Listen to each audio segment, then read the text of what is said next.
My name is David Lee Summers, and I'm reading from The Last Priestess, which appears in An Assembly of Monsters, edited by Danielle Ackley-McPhail. Stepping off the tram at the Santa Paula Municipal Cemetery, Danielle Stanton, Onofre Cisneros, and Augustus Harriman faced a tall arched edifice. Danielle shivered as she looked up at it, very nearly indulging a strong urge to run away and find another tram. A sense of strong spiritual energy emanated from this place. She shored up her resolve and stepped forward with the others, passing through the tall gates. Cisneros located a caretaker. "Signor, might we pay our respects to the dead?" The man held his hand out, and without hesitation, the inventor placed several silver centavos on his palm. With a faint smile and a nod, the man led them across the grounds, through a maze of tombs and statues, to a door.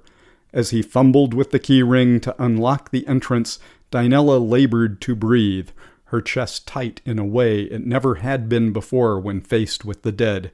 The caretaker finally turned the knob and pushed open the door, revealing a set of steep stairs leading below ground.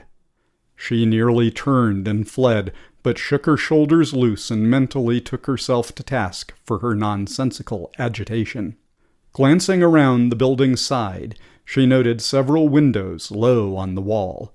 Would they be sufficient to admit some light to the underground space? Doubtful, she followed Harriman and Cisneros down the staircase. Although sunlight did filter into the catacombs, it still took a moment for Danielle's eyes to adjust to the dim corridor ahead. When they did, she quaked. More mummies than she had ever imagined existed in the whole world lined the corridor. Unlike the Egyptian mummies she had seen, these were not wrapped in linen.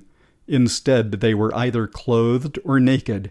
The fashions of the clothed mummies resembled those of the city's living residents. This was not a comfort. Almost every mummy's mouth hung open in a silent scream.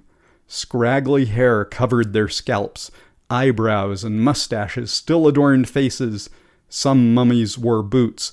Others still had jewelry around their necks or on wrists. A few appeared to cover themselves as though out of modesty. And then there were the spirits. Panic rose within her once more, and she kept her senses shielded. Danielle needed no seance to sense the souls swirling about her. She now realized they had been in her awareness since waking. Now up close, they jostled her like living people scurrying about, looking for a way up into the light, some with purpose, while others wandered lost. Earlier their voices were almost indiscernible, but now they rose in volume. Behind her, an infant wailed. She whirled around and faced a mummified baby, mouth open wide, frozen in a shriek. Next to the baby stood a woman, head cocked at an unnatural angle, eye sockets empty but clearly open. A mother who could never reach down and comfort her child. The voices continued to roil around the space until they rose to a din. Danielle dropped to the ground in a crouch, covering her ears, her eyes squeezed shut. She gulped several deep breaths, then summoned her courage and looked up. Ahead of her, Professor Harriman had placed his bag on the ground. In one hand he held a jar filled with ointment. Tension coursed through Danielle once more. She shot to her feet, her eyes wide with outrage, but it was too late. As she watched, Harriman scooped ointment from the jar and rubbed it almost intimately on one arm of a mummified woman, then the other. Her white hair intricately braided, the woman's eyes were closed and her mouth hung open like the others. She was clothed in the dusty, tattered remains of a dress.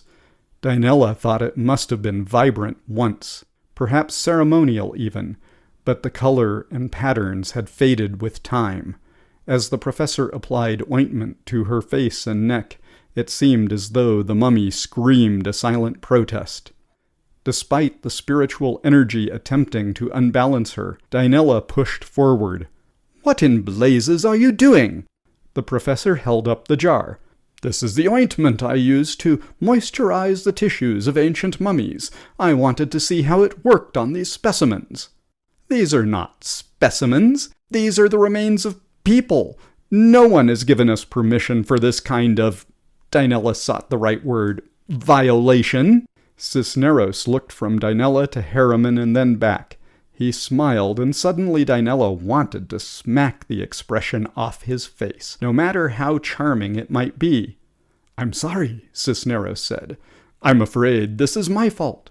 This mummy is known to me from my research. She came to Guanajuato from Mexico City. According to the cemetery records, she has no family. But you haven't asked her permission. You haven't allowed me to—" A blood-curdling scream interrupted Danielle. It took her a moment to realize the mummy had drawn breath, wailing out loud at the top of her lungs. After a moment, she closed her mouth with a pop and a clack. Opening eyes untouched by decay, she glared at Danielle, Harriman, and then Cisneros. "¿Qué me estás haciendo?" the mummy rasped. Eyes wide with awe, Cisneros recovered his voice first. "She asks what we're doing to her." He turned his attention to the mummy. "Mi amiga y mi amigo solo hablan inglés." Professor Harriman tugged on his beard and leaned in close. "She shouldn't be able to speak. Her organs haven't been revitalized. My ointment merely revitalized her skin." With that, the mummy took one stiff step forward, then another more swiftly. She thrust her arm out and grabbed Harriman around the throat.